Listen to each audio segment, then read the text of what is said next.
2021 году россиян ждут десятки изменений.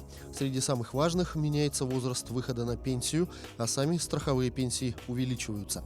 Если в 2020 году россияне выходили на пенсию в 55,5 лет женщины и 60,5 лет мужчины, то со следующего года это будет происходить на год позже. А в 2028 году для женщин пенсионный возраст будет установлен в 60 лет, для мужчин в 65. Но если человек никак не может найти работу, он может выйти на пенсию на 2 года раньше срока. Подтверждение того, что человек не может трудоустроиться, выдает Центр занятости, пояснили в Пенсионном фонде России. К тому же важную роль играет тот факт, что человек не сам уволился с прежнего места работы, а был сокращен или потерял место в связи с ликвидацией организации или предприятия. А вот пенсии неработающих пенсионеров с 1 января вырастут на 6,3%. Иными словами, в 1,5 раза обгонят прогнозируемую по итогам 2020 года инфляцию. В результате их средний размер по стране составит 17 400 рублей. По информации Пенсионного фонда, проиндексированную пенсию получат более 36 миллионов россиян.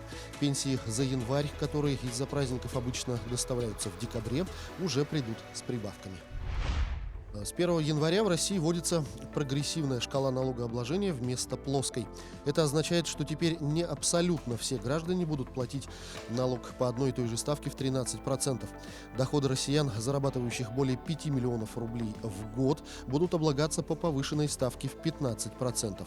С предложением повысить НДФЛ для обеспеченных россиян до 15% выступил летом президент Владимир Путин. Тогда же он уточнил, что повышенной ставкой будут облагаться не все доходы, а только та их часть, которая превышает 5 миллионов рублей в год. Мера касается периодических и активных доходов, связанных непосредственно с трудовой деятельностью, включая зарплату и дивиденды. По ставке 13%, как и ранее, будут облагаться средства, вырученные с продажи личного имущества, за исключением ценных бумаг, а также выплаты по договорам страхования и пенсионного обеспечения. Процентного дохода по вкладам, полученного в 2021 году и превышающим 42,5 тысячи рублей, придется заплатить подоходный налог 13%. Речь идет о суммарном доходе по всем вкладам одного физлица, вне зависимости от валюты, сроков и числа банков, в котором они размещены. Согласно разъяснениям Министерства финансов, неважно, когда был открыт вклад – задолго до 2021 года или уже в 2021 году.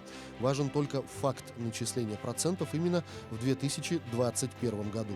Налог будет начислен Федеральной налоговой службой самостоятельно, она получит все необходимые данные от банков. Специально декларировать доход по крупным вкладам не нужно. Уведомление о необходимости заплатить налог придет только осенью 2022 года вместе с уведомлением о налоге на квартиру, дачу и автомобиль.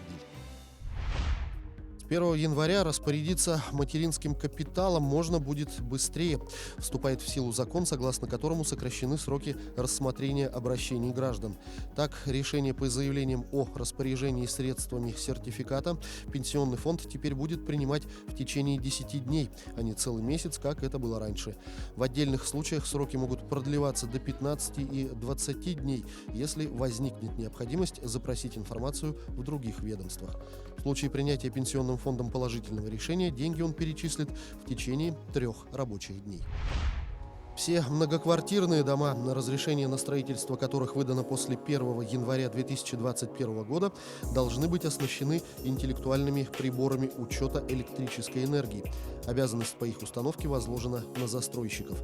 Закон об этом вступает в силу с 1 января 2021 года. Счетчики электричества будут подключены к интернету, что позволит потребителям взаимодействовать с поставщиками электроэнергии по тому же принципу, как сейчас это происходит с интернет-провайдерами, операторами сотовой связи и цифрового телевидения. Интеллектуальные счетчики будут отправлять данные о потреблении электричества энергосбытовым компаниям, освободив жильцов многоквартирных домов от обязанности ежемесячно вручную передавать показания.